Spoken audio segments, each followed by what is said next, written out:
Here we are. We're back on the podcast. Thanks for joining me. In this episode, I'm going to be replaying a recent live stream I did over on the YouTube channel to celebrate hitting 40,000 subscribers, which I still can't believe happened. In this live stream, I talk briefly about the 40,000 subscriber mark, and then we move on to answer questions from the viewers of the live stream. And a lot of these questions were about fitness tech, wearables, GPS watches. Some shoes are in there, even running vests, all kinds of stuff. So I thought this would be great to post on the podcast as well. Oh yeah, and I also want to mention that I've got a bunch of new ideas coming up for the podcast. So make sure to stay tuned, subscribe to the podcast on your favorite platform, and that'd be great. With that out of the way, let's get into the episode. Hey everybody, welcome back to the channel. We're live. I haven't done one of these in a while, so I thought it was time. I want to apologize. I did have this scheduled for 3 p.m. Eastern time, but due to some scheduling, to be honest, I wanted to go for a run later, so I bumped it up in the day. So here we are at noon, kind of short notice. So if you're there with me, drop your name in the chat. Tell me where you're from, what's going on in your life, and yeah, thanks for joining me a little bit early today. So I think it's pretty clear why I'm doing this live stream. Kind of shocked, to be honest. Yesterday, I'm scrolling my YouTube channel, and wouldn't you know it, we hit 40,000 subscribers on the Chase the Summit channel, which is bonkers. And I just want to come on the air and genuinely thank you as in person as I can for joining me for this thing that I'm doing here and, subscribing and the thumbs ups and all of the kind words that you guys leave me in the comments. And, it's been really surprisingly fulfilling. Throughout this pandemic, there's been a lot of, me time. I've been working from home. I haven't been seeing a lot of my friends and family and stuff. So I poured a lot into the YouTube channel, and it was cool to really connect with, a lot of you on a more personal level through the comments and through emails and Instagram DMs and all the things. So, I just want to thank you guys. Thank you so much for following the channel and watching the videos and enjoying them, I hope. And if you're not, let me know why. So we've got some people in the chat already. It's good to see. I thought we'd keep this pretty casual. I don't know how long I'm going to be on the air for, but we could do a Q&A. We could talk about gear. We could talk about upcoming races. We could talk about training. Any of the things. It's all up for grabs today. So first, some housekeeping things. I want to thank the patrons of the Facebook group. No, it's not a Facebook group. The patrons of the YouTube channel. Those are dedicated people that have joined the Patreon group, and they're pledging some money every month to help keep the lights on in this place and help me do the things that I'm doing here. If you're interested in the Patreon group, there's a link in the description down below. It costs a couple of bucks, and I post some exclusive content over there, which you won't find on the main channel, which is basically kind of like behind the scenes stuff, things I'm testing, hanging out in the studio. I'm going to try to post a little bit more often. And soon, once we get enough Patreon members, I'll be doing live streams over there as well, which I'm really excited about. It's that time of year where there's a lot going on, so there's no shortage of topics to talk about. Another thing I wanted to show is that the Chase the Summit Sunrise Trucker hat, the one I'm wearing right now, is in stock still, and I've got plenty left. So if you've been on the fence about picking one up, I'm still including a free sticker with the purchase of any hat. So you'll get one of these, or it might be this. It might be a black and white one, but it might be the holographic one here, depending what I have in stock. And if you buy a hat, you get a free sticker. So the links for that are down below as well. Now that I've plugged myself for how long have I been on the air? 4 minutes of plugging myself. Pretty good. Let's see who's in the chat, who's joined us so far. We got Timothy in the chat. Thanks, Timothy. It means a lot. Thank you very much. We got hello from Romania. Wow, that's awesome. Whoa, I almost banned you, Sergio. Is that how you say your name? I almost banned you by accident. Whoops. Arian Abdullah, congrats. Thank you so much. Watching from Germany, playing Tony Hawk Pro Skater on the PlayStation. Nice. I tell you, I haven't played a video game for me. I'll preface it by saying I haven't played a video game for me in a very long time. I've been playing video games with my kids. They are totally obsessed with Xbox and Xbox 360 and Xbox One. I know I should be promoting a more outdoorsy lifestyle, but my kids love video games. So we play Lego Avengers. That's their game of choice, and we've been playing a lot of that lately.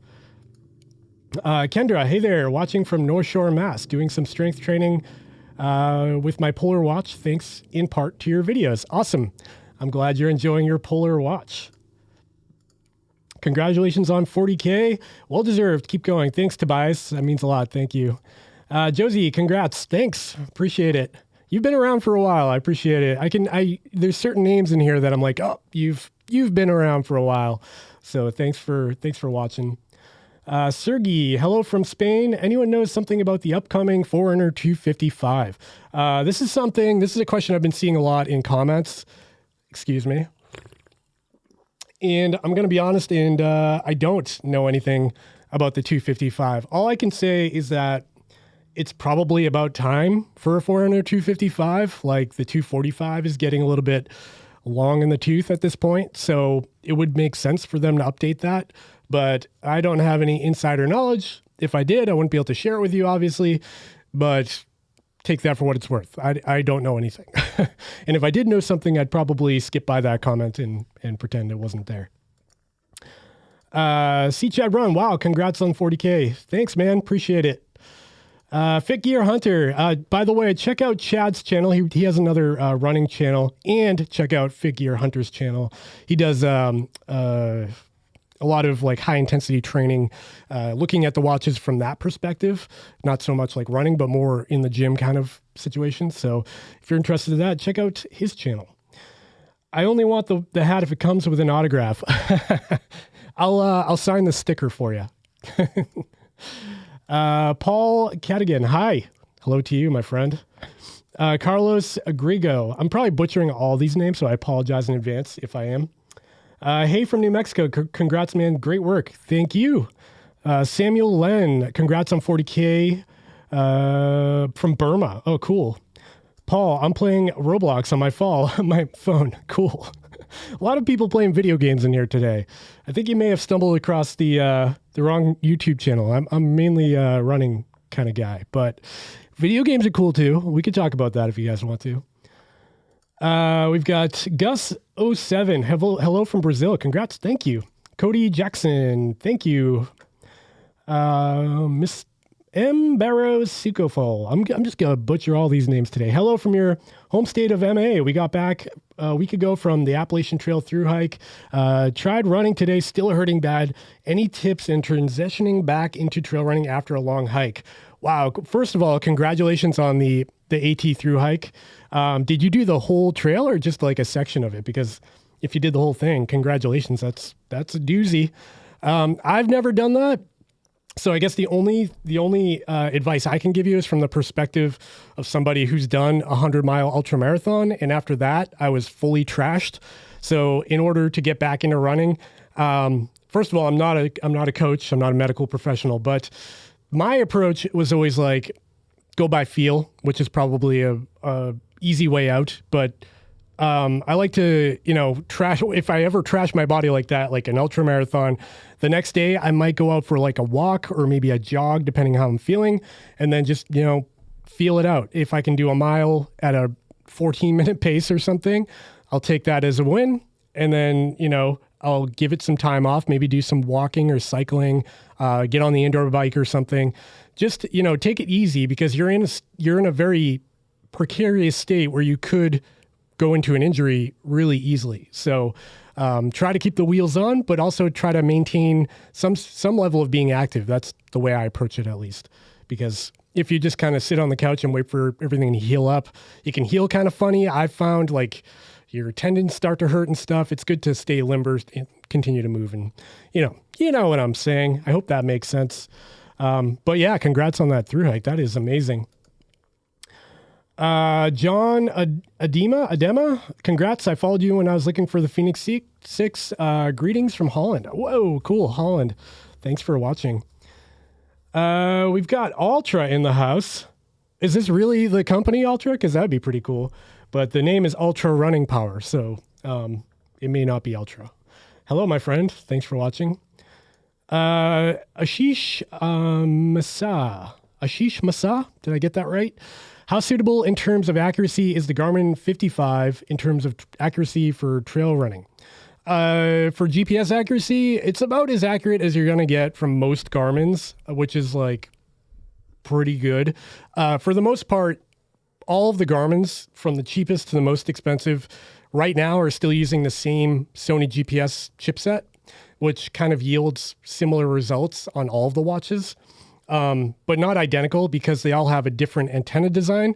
For instance, something like the Garmin Enduro that you're looking at here, this actually has one of the EXO antennas. So the bezel of this watch actually acts as the antenna, whereas something like the Forerunner 55, you'll get an internal antenna because the body's made out of plastic. It doesn't matter. I don't know. I find that the plastic watches are actually more accurate. And some of the most accurate Garmin's, I'll say Garmin's in particular, I've found would be the 945 LTE and the Forerunner 745. Those are two that I've found to be quite accurate in my testing. The 55 is not bad, not perfect, like I said, but it's pretty good. I hope that helps. But in terms of trail running, the Forerunner 55 isn't like a great choice because you don't have any form of breadcrumb mapping. It doesn't have an internal altimeter, so you don't see real-time elevation. There are some better options at $200, like the Coros Pace 2 is really good. That might be worth looking at if you're, well, even that, you don't get navigation. So yeah, at $200, I think it's a pretty good bet. Thanks for the question. I hope that helps. Ultra running from Greece. Cool. You're running in ultras in Greece. Fit Gear Hunter has been checking out your videos as well. Hey, look, you got a fan, Hunter. Can you guys hear all these motorcycles in the background? There's like a parade of motorcycles going up the street. Congrats on 40K. Thank you so much. Frank C. Good morning from San Bernardino, California. Congrats, man. Just took advantage of the Labor Day sale on the Coros Apex 46 millimeter for $309. Nice. That's a good purchase. I hope you enjoy the watch. I did 1,900 miles. Wow. This is the person that was just talking about the Appalachian Trail. I did 1,900 miles from Georgia to Maine border. Didn't make it all the way due to having to get back to work. Oh man, you're so close. Oh, I would have been like itching to get to Katahdin at that point. You're so close. But congratulations nonetheless. That is amazing. Greetings from Miami, Florida. Congrats on 40K. Is it a good move to change from Garmin to Polar? That's subjective, right? Like objectively, if you look at the two platforms, they're both pretty good. I guess it would come down to what watch you're looking at in particular. Like if you had an older Garmin 245, maybe, or like a Garmin 45 or 35 even, going to something like a Polar Grit X would be a pretty good upgrade. But if you've got a newer Garmin watch and you've got a Garmin Fenix 6 and you're looking at the Polar Vantage V2, for instance, I don't know if I'd make that leap because I really like Garmin's platform. The ecosystem as a whole is a little bit more polished, has a little bit more features, but Polar is really good as well. What it really comes down to is personal preference, so it's hard for me to judge. Polar is a little bit simpler.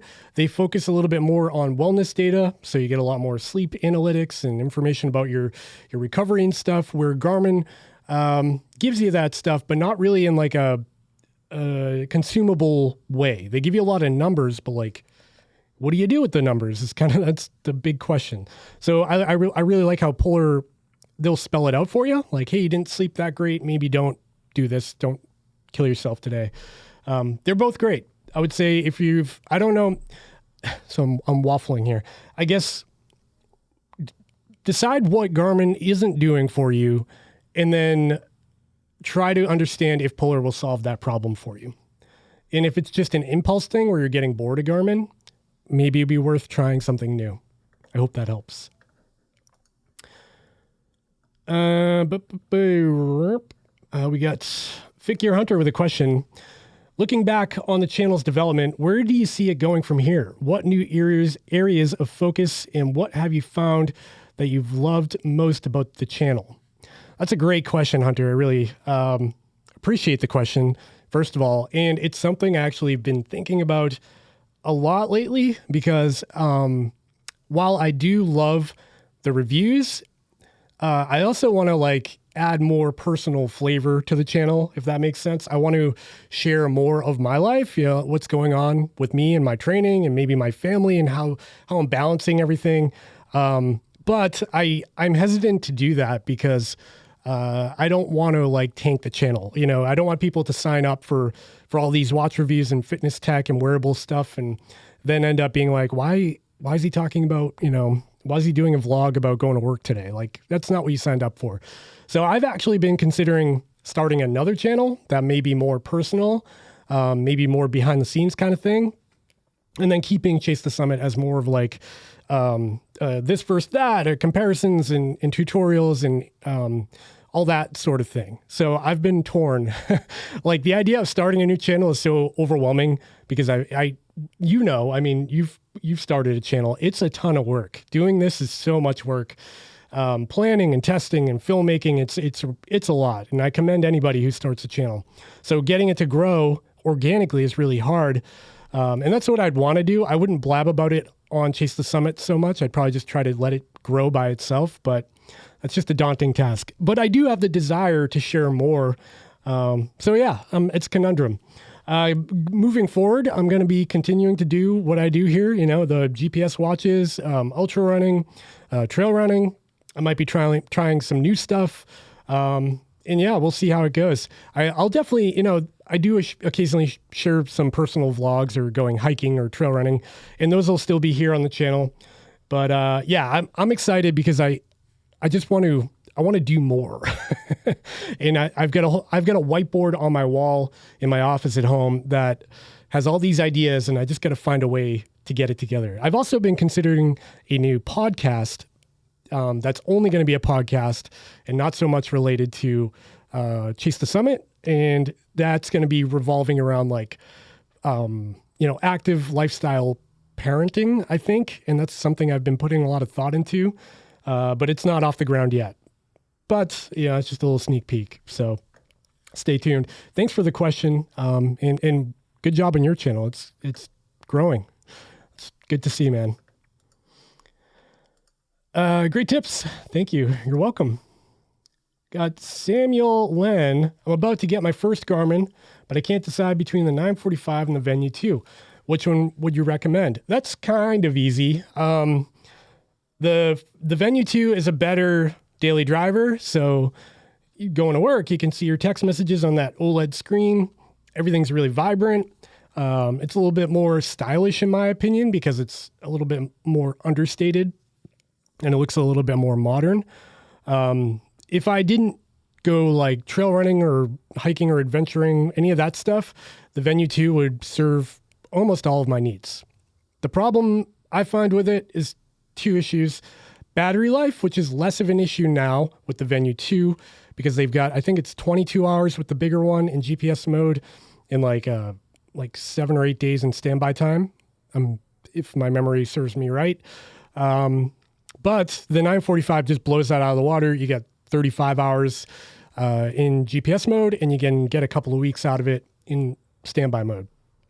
The 945 is going to be a better outdoorsy watch. You've got navigation and mapping. You've got more training tools with training load focus, recovery time.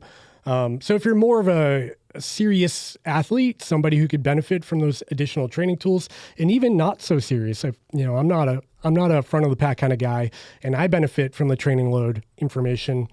Then the 945 is going to be a better call for you. But the Venue 2 is a great watch, and I think a lot of people look past it because it's really designed for wellness tracking.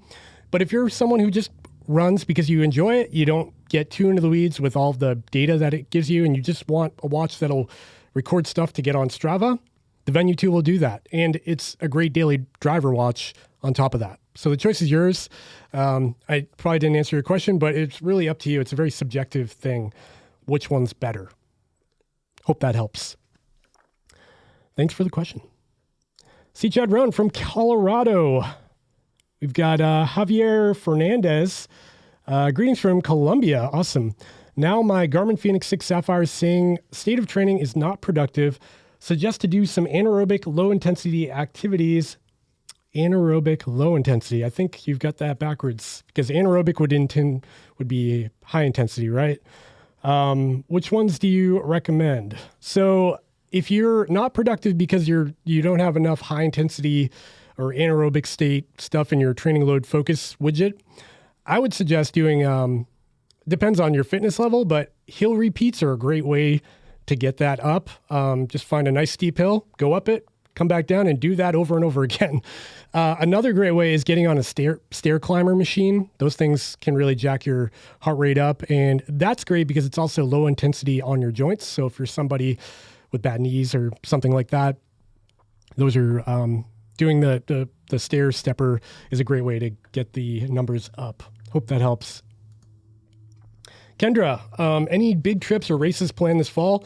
Yep. I actually, I filmed a vlog today. I was trying to edit and post before this live stream, but it didn't happen. About my upcoming race in October. So today is the 6th. I've got a race on October 8th and I'm not prepared for it, but I'm going to be there. It is a 100-mile ultra marathon called the Mid-State Massive. It starts in southern New Hampshire, right on the border of Massachusetts. It cuts through the middle of Massachusetts. Imagine Massachusetts is a rectangle. It goes right through the middle of Massachusetts, and it ends on the border of Connecticut. So you actually run through the entire state of Massachusetts, and it's one way. So it's point to point and not a big looped course. So it's what makes it really interesting. Actually ran this race back in 2019. And it went really well for me. If you dig far enough back on my channel, you'll find a dedicated recap video about that race. And it took me about 26 and a half hours. But it was a great event. It is daunting to think that it's coming so fast because I'm not prepared. To be honest, there's a lot going on right now. I've got like real job, fake job being this. This is fun, but it still takes some energy. And then my family, we've got kind of a shift coming. That's a good thing, but I'll share more about that in the future. But for now, it's on the calendar for October 8th and 9th, and I'm not sure if I'm ready, but I'll be at the starting line nonetheless. Yadi, we are 40K strong. Yes, we are. CTS Nation. You guys are awesome. I like Polar, but I'm not a runner, at least not right now. So I like it for strength training and recovery, and it's worked for hiking as well. Yeah, Polar's great for training. It kind of falls a little bit short in terms of navigation if you're a hiker. Excuse me. Because it doesn't have a really good navigation tool. Like the Grit X is their outdoor watch. And the best you're going to get with that is the Komoot navigation, which does work, but it's more suited for like if you're running on roads and less on trails because it's not really like true turn-by-turn or breadcrumb navigation. Shout out to Polar. Do you guys know what Polar is? Polar seltzer water. These are actually, I think this is made locally. Yeah, Worcester, Massachusetts. Good stuff.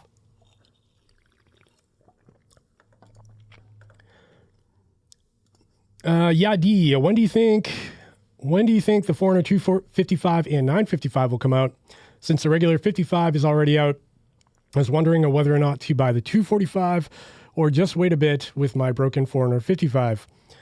It's a tough question. The state of things with like, globally with the pandemic and like the shortage on chips and all of that stuff, I know we're starting to come out of it, but it's really hard to say what's going to happen. It seems like everything's been kind of held back or slowed down, which is a bummer, but we do have the holidays right around the corner. And historically, September, October are the big months for releases. So we call it Techtober for a reason. And that's coming real quick. So I'm excited to see what comes. If you've got a broken 445, a 455 would probably be a big leap for you. They changed a lot in the 55 from the 45. that might make it worth it. So I don't know if it's worth, hanging on to that or waiting. You can only wait so long.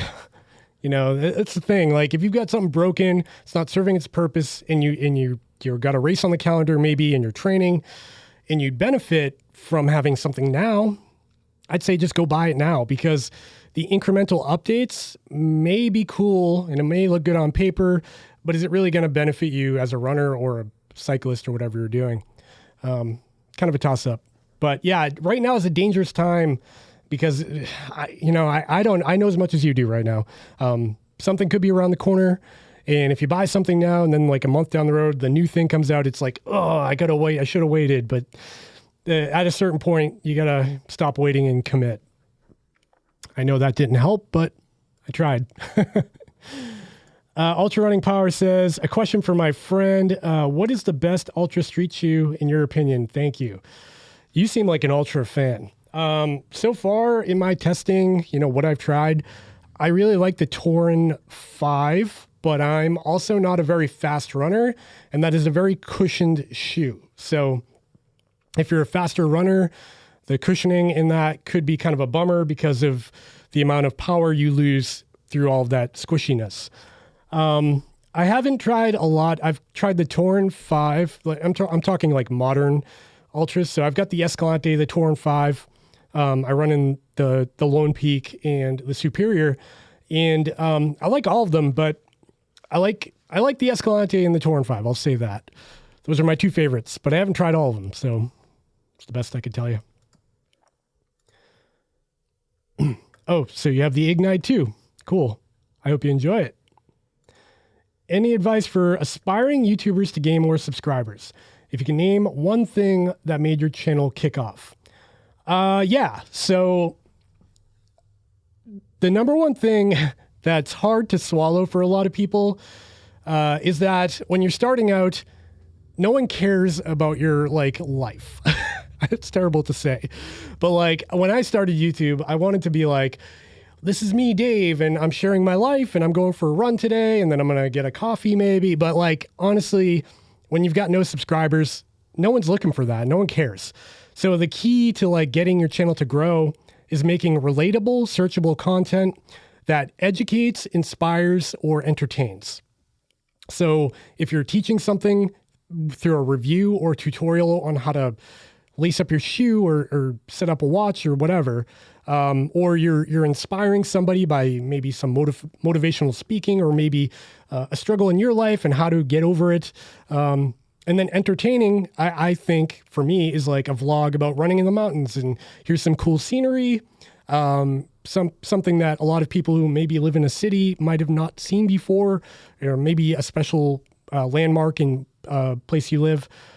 That stuff is relatable and searchable, and that'll pop up. The algorithm will pick that up more often. I'm not a pro. This is just what I find works for me. And then the number two thing, and it's overlooked by a lot of people, is the thumbnails and titles are such a huge part on being a YouTube person and getting views on your videos, because it's really like the advertisement for your video. If you've got a really amazing video about trail running in Ireland, and you're on a cliff, and it's really amazing content, but your thumbnail is a picture of your face close up, and the title just says, I went for a run. I don't know how many people are going to click that. If you get creative with those titles and thumbnails, it seems to draw more attention. And it's a balance of being like the clickbait guy. No one likes that, so don't be deceiving with your titles and thumbnails. But also you got to make them professional looking and exciting and something that people want to click. So that's my advice. I hope that helps.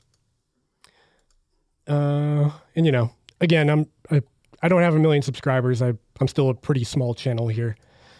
Leaf Jones. Hey, thanks for the wave. Should I buy a 455 or 245? Great question.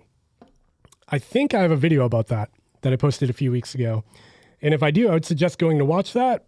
The real difference between the two is going to be not the battery life. Battery life's pretty similar. I actually think the 455 gets a couple of more hours. Am I right there? Or no, the 245 is 24 hours, And then the 455 is 20 hours, I think. I could be wrong. But yeah, they're both great. The Forerunner 245 will give you navigation with a breadcrumb map. You can upload a course to and follow it on the watch. It also gives you the more advanced training tools, training load, and yeah, a few other things. So I think the Forerunner 245 is aging enough where you might be able to find it on sale close in price to the 55. It is a superior watch to the 55. It also has a nicer display and a thinner bezel, so it looks a little bit more modern. So if you can afford it, I'd say go for the 245. But if the price gap is gigantic and you're on a budget, the 55 is still really good. So hope that helps.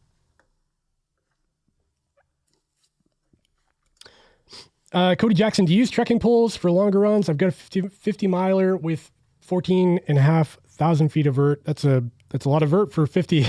So I bought the Lucky Micro Trail Pro. Yeah, so again, that's very subjective. For me, I find that the trekking poles get in the way, probably because I'm really bad at using them, and I always plant one too far ahead and it jabs me in the stomach. So I don't use trekking poles. My knees tell me I probably should use them. But I'd say if you're effective at using them, I've got friends that can pack theirs up, throw them away and run and then pull them out super quick. And for them, they're hugely valuable. And for a race like that, you've got 14,500 feet of vert. That's a lot. There's actually a race in September that I might do that's got similar gain in a 50. It's 16 and a half, a lot of vert. And I thought about signing up because they have a last minute registration going on today. And for that, I might think about it because that's more of a hike. I mean, you're going to be doing a lot of hiking in that situation. So if you know how to use them and you've got a really nice pair of those Z folding carbon fiber ones, it's probably worth it. Chris Smith, love the hat. I bought one and I've been wearing it a lot. It gets a lot of compliments. Nice, man. I'm glad to hear that. Yeah, I still have, how many do I have left? I don't know. I think I have 100 left. I bought a lot of them and you guys pre-ordered and got a lot of them. So I'm stoked. It's cool to see people on Strava wearing the hat and Instagram photos and stuff popping up. It's really awesome to see that. So I'm glad you're enjoying it. How about the Venue SQ? Yeah, I've got a whole video about the Venue SQ. Unfortunately, even though it's a relatively new watch, it's getting a little bit dated already. I'd say by design because it is a more affordable watch, but it does have a lot of good features. It's got a lot of the nice features that the Venue 2 has in a more compact watch. And it does look really modern, looks like an Apple Watch. And if you don't want an Apple Watch, but you like that look, the Venue SQ might be a good call. That said, if you're not into but if you're into hiking or trail running or outdoorsy stuff, you're going to feel pretty limited with the Venue SQ because there's no navigation features. It doesn't have an altimeter. You can't see real-time elevation or elevation graphs. So if you're an outdoorsy person, hiker, trail runner, maybe look at something in the Forerunner line or Phoenix line. That's a big leap in price, or a Coros even. But yeah, the Venue SQ is a cool watch. It's just, you got to know what you're getting into.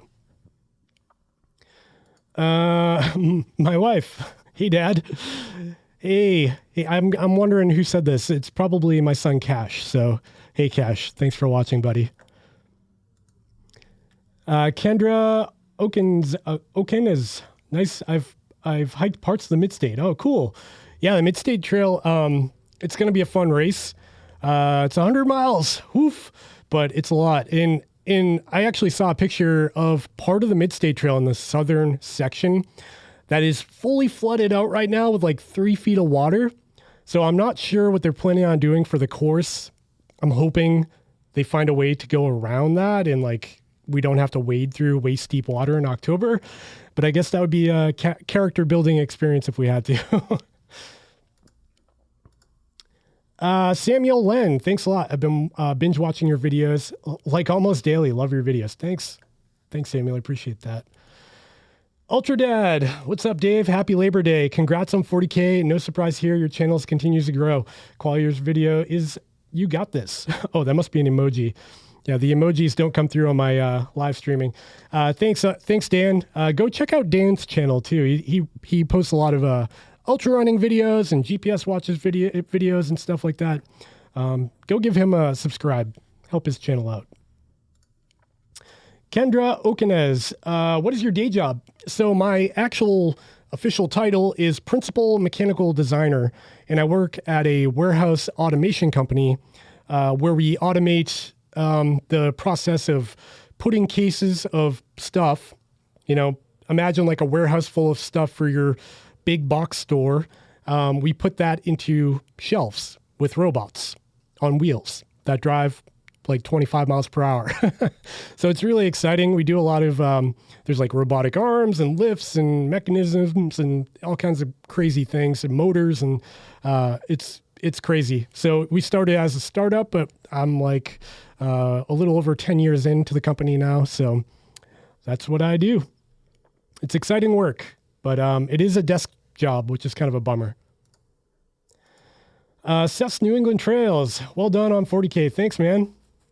Are you running the Kilkenny Ridge race this year? Because I might be there. Can't decide. Chris Hagu. I love Puller. Cool. They're pretty good.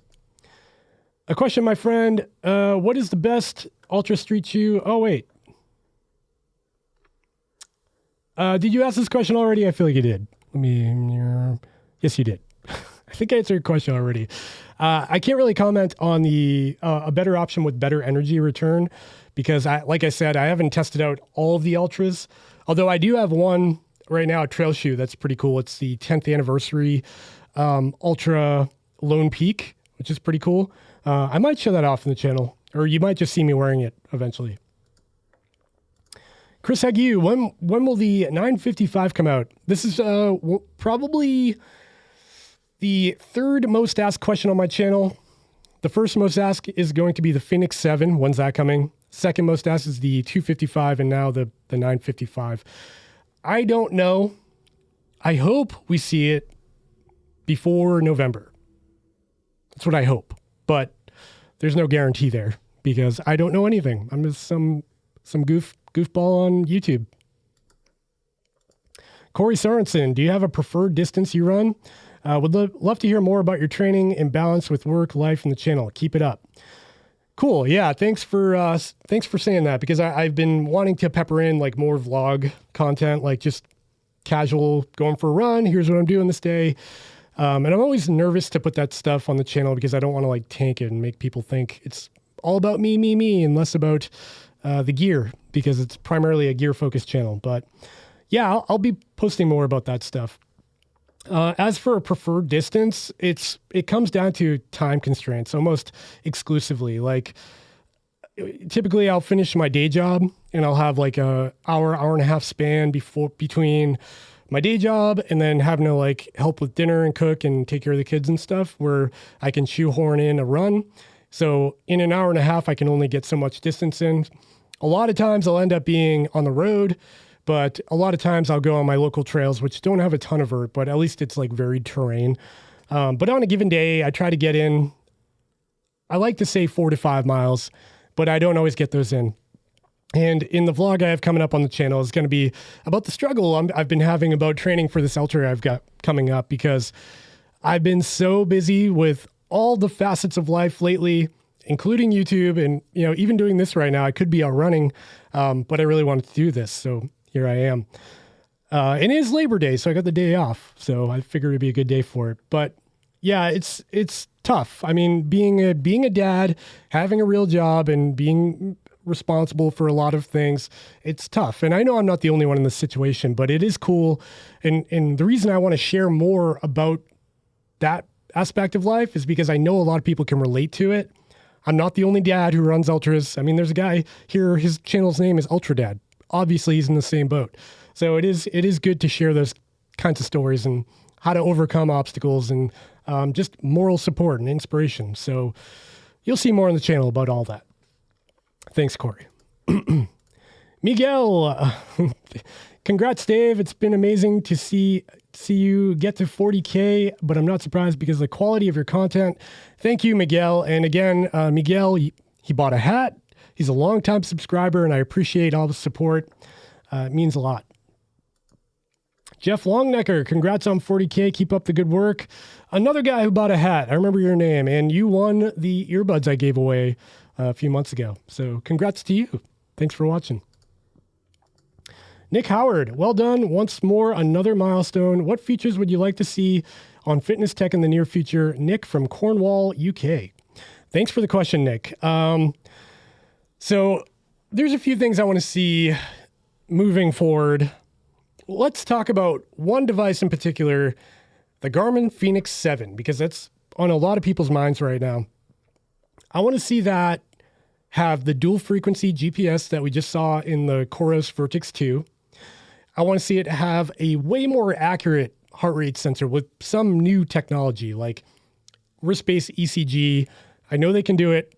Probably takes a lot of work, but I'd love to see wrist-based optical heart rate sensors get better because none of them are perfect right now. I'd like to see them become more consistent, different skin colors, people with tattoos, different hair densities, body fat, all of that plays a role in how accurate the sensor is. And I would love to see those discrepancies go away and, move into this era of like perfect heart rate accuracy from the wrist. That would be really cool. Although it would cannibalize the sales of those chest sensors. But yeah, that's what I would like to see. And then lastly, I would like to see some big push in display technology because everyone, I lost my top-down camera. Oh well. Bummer. Yeah, so anyways, I would like to see display technology get better because everyone's getting sick of like the old Garmin's, the transflective display. So it'd be cool to see, maybe not OLED because that's going to kill the battery life, but maybe some new hybrid, like where you can turn on and off OLED. So as a daily driver watch, you've got this cool OLED watch. And then when you go for a really long run, you can still get 50 hours of GPS performance out of it because you can turn off the OLED portion, something like that. That's kind of like my wish list. Thanks for your question. Love the idea of an active lifestyle parenting podcast. Cool. Yeah. I'm trying to get that off the ground. I think it would be really fun. Here's my idea. I'll pitch it here on the live stream because we've got some people watching and you guys can tell me if it's a good idea or something you think will not do well. So my idea for a podcast is to bring on a new guest like weekly or monthly that does something epic, but also is a young parent, people with young kids. So for me, my kids are 3, going on 5 and 8 years old. And it's a handful, man. So talking to other like-minded people, it's what I'm passionate about. And I feel like I should talk more about it. And there's probably a lot of relatable people in the same boat. So it'd be cool to hear stories from people crushing it as young parents. And that's what I'm going to try to get off the ground. So stay tuned for that. I may announce it on Chase the Summit and then link to it, but I probably won't, blab about it too much. Alex Map 92 accidentally posted, but we'll give him a shout out. Thanks, Alex. C. Chad Run, favorite food to eat during a race or a long run? I'm all for Spring Energy or Taco Bell. Not sponsored. Yeah, it's such a weird thing. It depends on the race. Anything under a 50 miler, I don't even eat real food. Like a 50K, I'm definitely not eating solids. I'll eat primarily Tailwind. I know some people have gut issues with Tailwind, but that works for me. So I eat a lot of Tailwind. And Tailwind, if you don't know, is basically like an electrolyte mix. It's got sugar, magnesium, vitamin B, C, all this stuff. And I like that because it doesn't taste bad. You don't get sick of it. And it does me well. So it usually keeps me from bonking, keeps me feeling energetic. But then up anything past 50 miles, you got to eat real food. And for that, I'm kind of boring. I'll go granola bar, a banana, boiled potatoes if they have them at aid stations, things like that. And then, like, of course, sugary candy. And And I'll still keep the Tailwind coming in. So Taco Bell, though, that's a bold move. I'm not sure if I'd go for Taco Bell on my long run. Arian Abdullah, waiting sucks. I'm tired. It's been 18 months waiting for the Phoenix 7. Yeah, I don't know what to tell you. You know, we've got a lot going on with chip shortages and everything. So that could be the reason. Alex Klump Parents, you should review the Tactics Delta. I want to, but that's a really expensive watch that Garmin will not let me borrow. So I'm not sure I want to invest in that. It looks cool. It's the only Garmin solar powered watch that also has sapphire glass, which I really like. But yeah, what is it? $1,500? I'm not going to shell that out for a video. I'm sorry. If they would let me borrow one for a video, I would do it. And maybe I'll ask him again. But last time they said no. Jeff Udy, congrats on 40K. Thank you so much. King Life Tale, what's your most wanted feature from the Phoenix 7 and Apple Watch 7? I just talked about my most wanted features on the Phoenix 7. Better heart rate accuracy, new display technology. In terms of the Apple Watch, the only thing I want them to do, because it does everything else mostly okay, the Apple Watch 6 has good heart rate accuracy. It's got a great display, always on. My only beef with the Apple Watch is battery life. If they made an Apple Watch that could survive an ultra marathon, I think the game would change and Garmin would get really, really scared because, you know, the two top manufacturers that are selling the most watches right now are Garmin with all of their various SKUs and then Apple with 2 SKUs or 4 if you include the different sizes. So it'd be cool to see them come up with some endurance-based Apple Watch. That'd be really cool. Hello, do you have a favorite trail map app? I tried all trails, but it doesn't seem intuitive to me. So my favorite is something called Gaia GPS. That's Gaia GPS. And that, I think it's a one-time purchase for like 20 or 30 bucks. Totally worth it because you can download the maps and you don't need a cell connection to use them. And it does routing on the app. And there's a web portal where you can go on a computer, design a course, and then have it on your phone after. That's my favorite.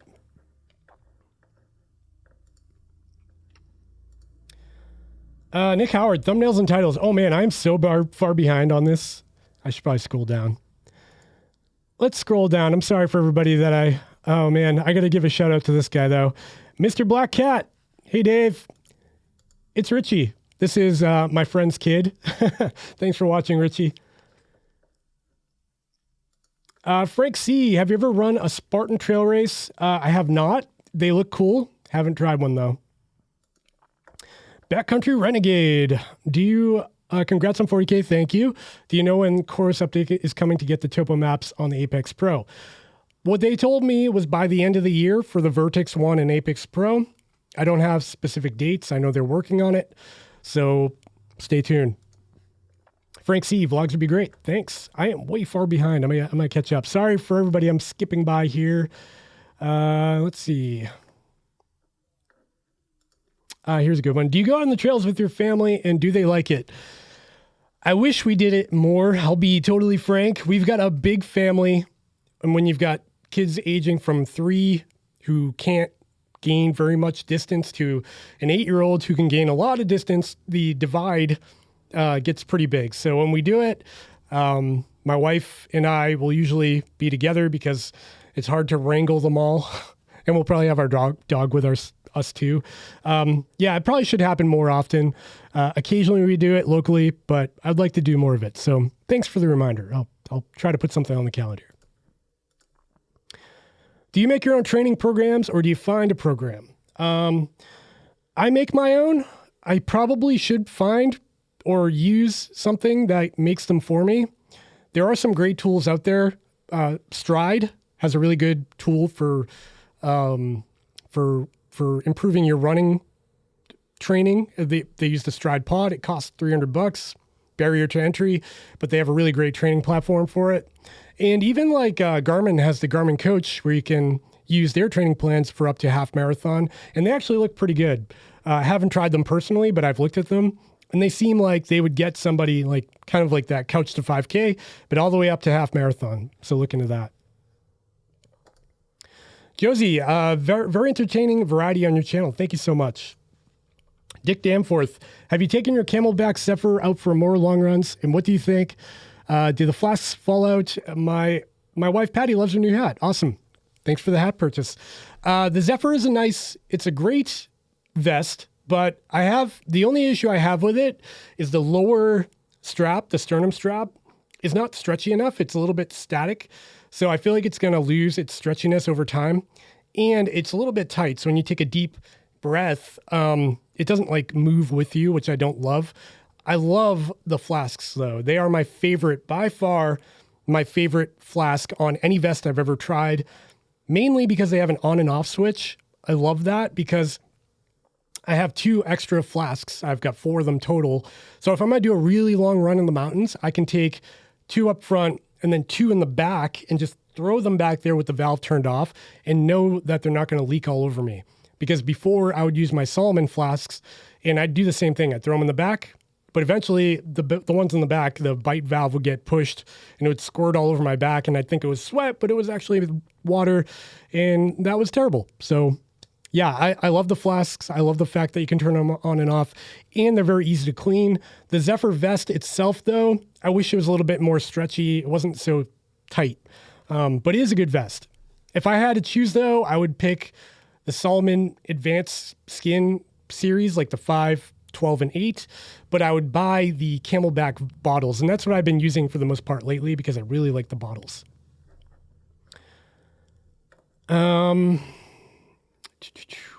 The Phoenix 7 and the 955 should have native run power. Agreed. That's something I should have put on my wish list when I just talked about the Phoenix 7. I think, and I hope, everyone else is doing it. Polar and Chorus are doing it. Suunto not yet, but I think they could. It'd be great to see Garmin having wrist-based running power or like a better chest version of it. Matt LeGrand. Oh, clicked the wrong button. Matt LeGrand. Congrats, buddy. So good to see your success and so glad it happened to someone who's worked hard and been helpful to everyone else along the way. Thanks, Matt. If you haven't yet, you probably know who he is, but check out Matt's channel. He's a triathlete and he posts all about triathlon gear and he's also a good friend of mine. So we talk all the time now. So good dude. Go check him out. Okay, I got to scroll down. See Chad Run, I'm in the target audience for the podcast. Dad of 4 kids here. Yes, you definitely are. 4 kids is a lot. I like the podcast idea. Maybe you could get Killian Jornet on the podcast. I think he recently became a parent. Yeah, he's got 2 daughters. And he is basically my idol. That dude is a beast. Do you do as much outdoor stuff in the winter? I know it's not as popular. I love winter hiking in the Whites. Yes, I do. I'm a big winter hiker. I've got the 48 4,000 footers. I've done those. And I've also gotten into ice climbing in the White Mountains. Ice climbing is amazing. I'll be doing that again this winter. It was a little tricky last winter with the pandemic. And when you climb and you're ice climbing, you have a belay partner who is tied to the end of the other end of the rope. And that is a little bit close quarters. So during the pandemic, it was hard to do. Hopefully things loosen up and we're able to do it again. But yeah, I love the winter. I ski, I ice climb, I go winter hiking, and I run in the winter. Running in the winter is a challenge because like layering for it, you go out and you're freezing and then you get really hot and yeah, it's tough. We actually have an ultra marathon. I don't know what part of Massachusetts you're from, but at the Middlesex Fells here, right down the street in Stono, Massachusetts, we have a race that's either a 32 miler or a 40 miler, and that happens in mid-December. And it's a toss-up. It can either be like 10 degrees Fahrenheit that day, or it's like 30. And on a 30-degree day, it's pretty good. When it gets really cold, it gets tough.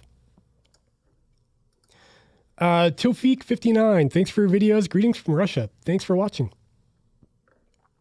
Kendra, I love Gaia. Use it instead of a watch. It's a great tool. It's a lot more functional than most of the watches too. Which watch will give you accurate GPS, whether the Chorus Pace 2 or Garmin 455 for tracking long distance running? They'll both give you very similar results. Sorry, I got to scroll down. I feel like I'm missing a lot here. Oh, here we go. Apple Watch for a marathon. What's your opinion? Yeah, it kind of depends how fast you can run a marathon, to be honest, because the limiting factor on the Apple Watch is, again, battery life. And if you're streaming music, if you've got the cellular version, you're tracking your run, you've got the display turned to always on, you might get 5 hours of battery life, which if you're a faster runner, probably not an issue. If you can run a 3.5 hour marathon, if you're on the slower side, that might be an issue. So consider that when you're shopping. Matt LeGrand, looking forward to the parenting podcast. I could start a podcast about how to fail as a parent as well. And even how to fail at my job. I think we all feel that way, man. And that's kind of why I want to talk to more like-minded parents, people who live an active lifestyle and also have kids, because it's a lot of work. And like, to do it right, what is right? What is success? It's not straightforward. So you're not failing. I know you're doing great, man. What kind of watch does your wife use? Is she as tech savvy as you are? That's such a funny question. My wife wears a Garmin Fenix 5 Plus, and she only got it because it was on sale for a really good deal, and I pushed her to get it. And also because she wanted offline mapping, so that was one of the good options there. Tech savvy, no. She is like the total opposite of tech savvy, where anything, like even configuring her watch face or the data fields on her activity profiles, she'll just hand the watch to me and be like, do this for me. And actually, I was working on like a tutorial video for the channel, and she was like, oh, it's a great idea. I'd even watch it because she had issues with that, with her watch. So yeah, it's an interesting dynamic because I'm a huge nerd and she's like not interested in the techie stuff at all. So I think it works out though, because if I was married to myself, it would probably be an issue. Hello, have you ever had any problems communicating or commenting on any YouTube videos? Hello, have you ever had any problems commenting on any YouTube videos? Nope.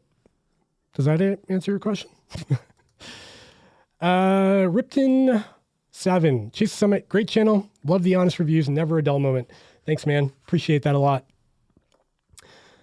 Okay, where are we? We're at 57 minutes. I think that's probably a good spot to wrap it up. I appreciate everybody for joining the live stream today on Labor Day of all days. It's been really fun. If you enjoyed this video, if it was helpful in some way, make sure you go ahead and give it the old thumbs up. Subscribe down below if you're new to the channel. Check out the merch store for the hat and the stickers and all the things, because they're down there. Wow, it even focused on it. And finally, if you are interested in helping out the channel, check out the Patreon group in the description down below.